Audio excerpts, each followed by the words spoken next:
The room was thick with cameras and cynicism. It was a press briefing in Washington, a routine affair until Donald Trump took the stage. The former president, bold and brash as ever, stood in front of a massive American flag and smirked at the journalists. "Let's stop pretending," he barked. "Africa is weak. It's useless without us. They've always needed us, and they always will." The word struck like a whip across continents. Within minutes, the clip was on every screen from Times Square to Timbuktu. But while the Western media repeated his words with manufactured outrage or hidden approval, something else was brewing in Ouagadougou. Something that didn't sound like apology, but thunder. Captain Ibrahim Traoré, dressed in his signature military fatigues, watched the footage silently, his jaw tightened, eyes unblinking. The insult wasn't just to Burkina Faso, it was to a continent, to centuries of struggle, to the future he was building. He didn't flinch, he didn't call for advisors. He simply stood, adjusted the collar of his uniform, and said to his aide, "Prepare the statement. The world needs to hear this." When he appeared on national television just 2 hours later, there was no podium, no prepared script, just one camera, one soldier, and a voice that cut through time. "Trump," he said, his voice steady but sharp, "you insult not just a people, but a rising force. Africa is not your orphan child, and I am not your servant. Know your place, or we'll teach you." The reaction was immediate. Hashtags exploded across social media, #KnowYourPlace, #AfricaRises, #Traoré In the streets of Dakar, youths chanted his name. In South Africa, murals began appearing with his quote spray-painted under the word revolt. But the shockwave wasn't just emotional, it was political. Leaders across the global South began issuing statements of solidarity. Even in the West, some progressive voices admitted, Traoré had said what needed to be said. And in Mar-a-Lago, Trump, no longer smirking, watched the reply on a tablet. He didn't say a word. But his knuckles turned white around the glass of Diet Coke. This wasn't just a war of words. It was the start of a reckoning. The tremor from Traoré's speech did not stay confined to Africa. Within 24 hours, the Western world found itself in a dilemma. Traoré hadn't just responded, he had ignited something larger than politics. He spoke a truth many had buried under centuries of colonial rhetoric. Now, that truth roared like a lion awakened. In Washington, the press turned into a storm. CNN panels scrambled for narratives. Fox News fumed. One commentator called Traoré a dangerous populist in camouflage. Another labeled him the mouthpiece of African rebellion. But behind the fury was fear. For the first time in decades, a black African leader had slapped the empire across the face, not with tears, but with teeth. In Harlem, Brooklyn, Oakland, African American youth stood in front of murals of Malcolm X and added Traoré's name to the wall. "This man speaks for all of us," said a young activist with a megaphone in Times Square. "He told Trump what we've wanted to tell every colonizer in a suit since the dawn of their empire: you do not own us." Meanwhile, in Ouagadougou, Traoré was unmoved by the frenzy. He sat in a private strategy meeting with his military council, satellite footage of gold shipments, French drones, and U.S. security contracts projected on a dimly lit wall. He pointed at a chart. "They think Africa is weak," he said, "because for centuries, we let them extract, divide, and shame us. But the era of permission is over. Now they ask." One general laughed grimly. "They won't ask, Captain. They'll threaten." Traoré's reply was cold. "Then they'll bleed." That same day, Donald Trump finally broke his silence. On a live Truth Social stream, he smirked again, but this time, it was forced. "If he thinks he can talk like that and get away with it," Trump sneered, "he'll learn how the world really works. We built those nations. And we can rebuild them, or break them." The stage was set. And though no gun had yet been fired, the war had already begun, in hearts, in headlines, and in the haunting realization across the Western elite. Africa was no longer begging. It was choosing. The tension exploded days later at the United Nations General Assembly. World leaders gathered under the towering glass panels, feigning order while a storm brewed beneath every handshake. Cameras zoomed, headlines scrolled, but all eyes were on one man. Donald Trump entered the chamber with his usual pomp, red tie, raised chin, the confident arrogance of a man who believed the world still revolved around American gravity. He took his seat, arms crossed, gaze locked across the room. Ibrahim Traoré entered moments later. No entourage. No translator. Just presence. That magnetic stillness that silences murmurs without raising a word. He wore his signature uniform, no medals, no golden pins, just the insignia of resistance embroidered into every thread. As Traoré walked past the U.S. delegation, Trump leaned back and muttered audibly, "Africa should know its place." The microphone caught it. So did the world. A gasp rippled through the room. But Traoré didn't flinch. He turned slowly, locking eyes with Trump. With a calm smile, he walked to the podium, adjusted the mic, and let silence stretch like a drawn arrow. "You speak of place," he began. "Let me remind you what place America took, our resources, our children, our future, and called it civilization." The room froze. "You bomb from drones and call it peace. You steal gold and call it trade. You install dictators and call it stability. And when we stand, when we say no, you call it rebellion." At that, several delegates shifted uncomfortably. But Traoré didn't blink. "You fear an Africa that stands, because it reminds you of the crimes you buried. But here I am, alive, speaking, not asking." Then, he paused, looking directly at Trump again. "You said we are weak. Yet you tremble when we speak." A thunderous silence followed. Even the translator in Trump's ear fell quiet, and somewhere, deep in the American consciousness, a new fear bloomed, not of bombs or bullets, but of truth dressed in defiance. The media frenzy exploded within seconds. Headlines spun like wildfire. Traoré silences Trump, Africa claps back, the last empire meets its mirror. In the White House, aides scrambled. At Langley, intelligence analysts whispered what few dared to say aloud: Traoré is no longer just a regional force, he's a global threat to Western dominance. Trump, meanwhile, fumed in private. "Who the hell does he think he is?" he barked at advisors. "I built nations with sanctions and dollars, and this kid thinks he can walk into my room and lecture me?" But the sting wasn't from Traoré's words, it was from the applause.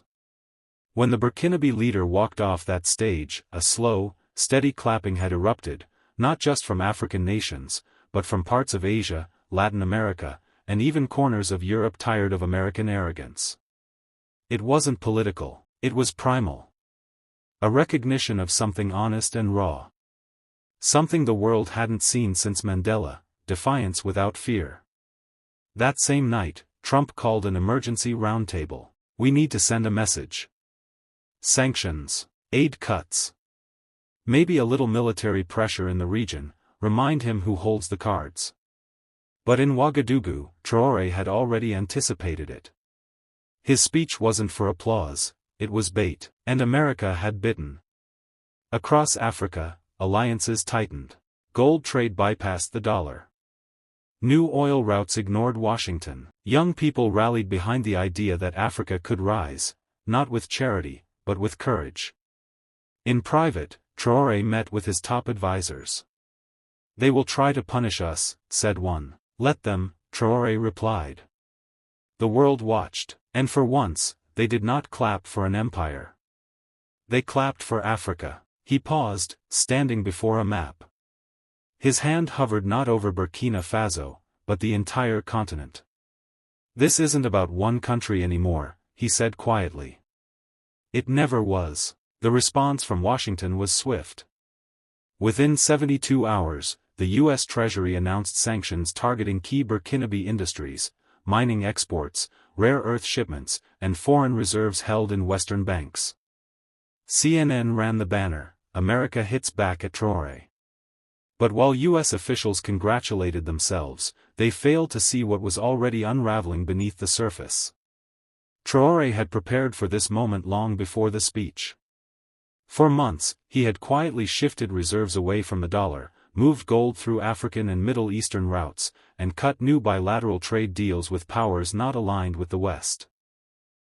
China, Turkey, and even dissident voices within the EU had quietly supported the restructuring. What Washington thought was punishment, Traoré saw as opportunity. In a televised address to his people, Traoré didn't blink. "They've sanctioned us because we dared to speak, let them. We have survived centuries of chains, bullets, and famine. You think a banking blockade will break us now?" The crowd in Ouagadougou's Freedom Square erupted. What was once a local issue, Burkina Faso's stance, had now become a continental rallying cry. From Dakar to Dar es Salaam, leaders began questioning their economic ties. Old IMF contracts were re-examined. Student groups marched with signs that read, "We are not weak, we are waking up." Even in the US, cracks appeared. Progressive voices, journalists, and ex-military analysts began questioning the administration's overreach. One retired general admitted on live TV, "You don't fight a fire with gasoline." Sanctioning Traoré may have just lit the whole continent. Back in the West Wing, Trump growled at the numbers. The dollar's influence in African trade had dropped 12% in 2 weeks. And Traoré, he wasn't shrinking, he was standing taller. While the West scrambled to regain control, Traoré was already moving forward, not alone, but with new allies. In a historic meeting in Niamey, leaders from Mali, Niger, and Burkina Faso signed a landmark agreement, the Sahel Economic Shield. The pact would coordinate gold reserves, regulate exports independently of Western oversight, and, most importantly, unite against any foreign interference. But the real shock came days later, when Air Force One was still circling headlines and analysts debated sanctions. A private jet landed in Ouagadougou under heavy security. Out stepped an emissary from Riyadh. Saudi Arabia, long a silent partner of the West, had grown tired of being used as a pawn. Crown Prince Mohammed bin Salman had watched the fall of American prestige and saw in Traoré not just defiance, but leverage. Their meeting was brief, but seismic. "Oil for gold," MBS said simply. Traoré raised an eyebrow. "Power for peace," he replied. The two shook hands. In the days that followed, oil tankers bound for West Africa were rerouted. In exchange, Burkinabe gold flowed eastward, away from American vaults and London's claws. Western media tried to downplay it. Unstable pact, risky move by Riyadh, they declared. But behind the scenes, Wall Street was sweating. Gold markets jittered. Energy analysts redrew maps. The dollar stuttered. At a summit in Addis Ababa, Traoré addressed the African Union with calm confidence. "Africa will no longer trade its soul for aid. We trade value for value, with those who respect us." The room, once hesitant to embrace him, now rose to applaud. Meanwhile, Trump fumed at the unraveling narrative. He had tried to isolate Traoré. Instead, Traoré had made himself the center of a new global realignment.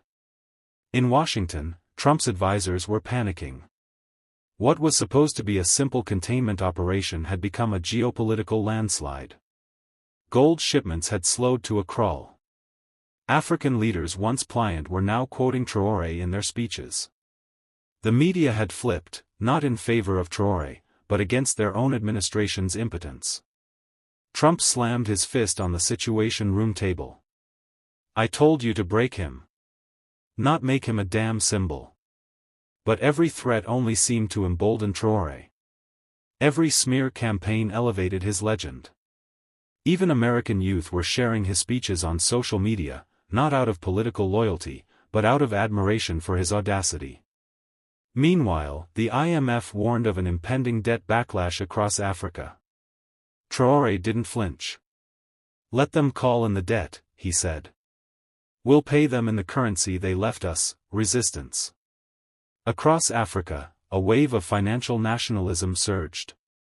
Western banks faced legal challenges. Port deals were renegotiated. Colonial-era contracts, once signed in silence, were now broadcast on national television. Back in Burkina Faso, gold mines were guarded not just by soldiers, but by volunteers. Miners, students, farmers. Ordinary people forming human chains around their wealth. The West wasn't just losing control of a region, it was losing its script. And in its place, Traoré was writing a new one. One where Africa didn't ask permission. One where it didn't apologize for its power. And as he stood before a sea of youth in Bamako, holding a rusted old colonial coin between his fingers, he asked, "Who does this belong to?" The crowd roared, "To us." Scott Bessant watched the footage in silence. The colonial coin. The chanting youth. The headlines he couldn't control. He had underestimated Traoré, badly. This wasn't some populist with a podium. This was a strategist who knew exactly how to weaponize dignity, memory, and fire. He flew to Paris under the radar, met with European financiers behind closed doors. They spoke in code, about strategic commodities, market stability, and containment scenarios. But Bessant wasn't convinced anymore. Traoré had outmaneuvered him, and worse, he had made resistance fashionable. Desperate, he reached out, through intermediaries, through back channels, offering a meeting. Traoré agreed.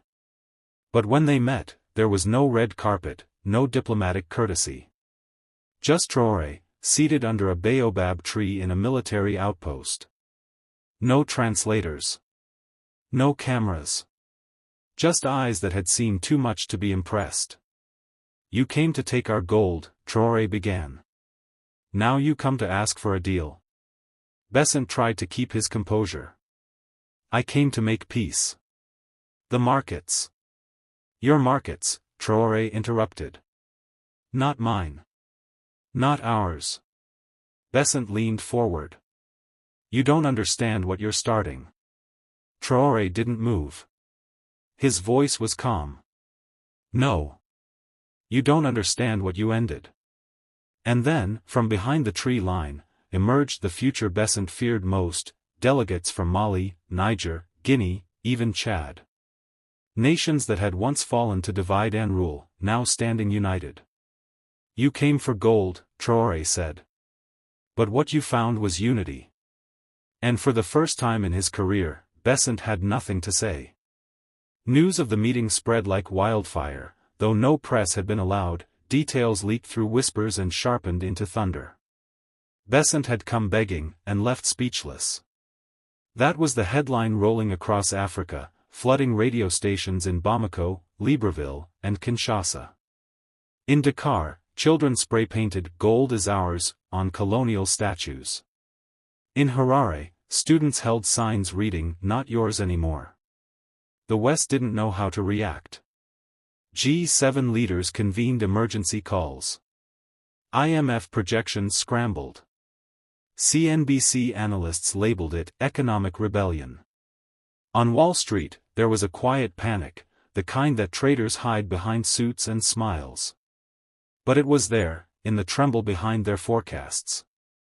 Africa wasn't slipping from their grasp. It was leaping. At the AU headquarters in Addis Ababa, Traoré addressed the continent. No teleprompters. No polite applause. Just millions watching, waiting. "They saw us as markets to be plundered," he said. "But we are the forge now. The fire. And we decide what gets melted, and what survives." Crowds erupted across capitals. It was no longer just about gold. It was about rewriting centuries. Meanwhile, Bessant returned to Washington to face a Senate panel. They grilled him on the failures, the arrogance, the collapse of influence. He said only one thing that made it into headlines. "We underestimated him. We thought Traoré was angry. We didn't realize he was organized." And across Africa, people smiled. For the first time in generations, power had changed hands, not through war, but through will. And it wasn't done yet. Weeks passed, but the world was still spinning from Traoré's quiet revolution. Bessant's return to the U.S. had sparked more than a political crisis, it had ignited a reckoning. Think tanks crumbled under the weight of their own outdated theories. Politicians stumbled over microphones, trying to explain how Africa, their Africa, had slipped away. But in Ouagadougou, Traoré didn't watch the chaos. He was building. The gold wasn't flowing westward anymore. It was feeding power plants in Niamey, rebuilding hospitals in Bamako, and funding satellites launched from Kenya. Engineers, once siphoned off to Silicon Valley, were returning home to lead tech revolutions in Lagos and Kigali. From the ashes of exploitation, a new empire was forming, one not bound by colonial flags, but by shared purpose. And then, Traoré made one final move. He stood before a global summit in Johannesburg, a summit the U.S. had not been invited to. Flanked by African leaders and unexpected allies from the global south, he unveiled a new financial accord, the Gold Sovereignty Pact. No more trade in dollars for African resources. No more IMF chains. From now on, Africa set the rules. We do not need permission, Traoré declared. We have our own currency, our own strength. And if they want our gold, they must pay in dignity. That line cracked the world open. The West tried to retaliate, sanctions, propaganda, even backdoor sabotage. But it was too late. The people no longer listened. They had heard a voice that spoke not like a politician, but like history itself, firm, unflinching, and finally free. Scott Bessant would later write in his memoir. Traoré didn't just beat us. He ended the era where we could win. And in the streets of Africa, under skies no longer watched by foreign drones but by their own satellites, the children grew up hearing a new story. Not of conquest, but of return. Not of chains, but of choice.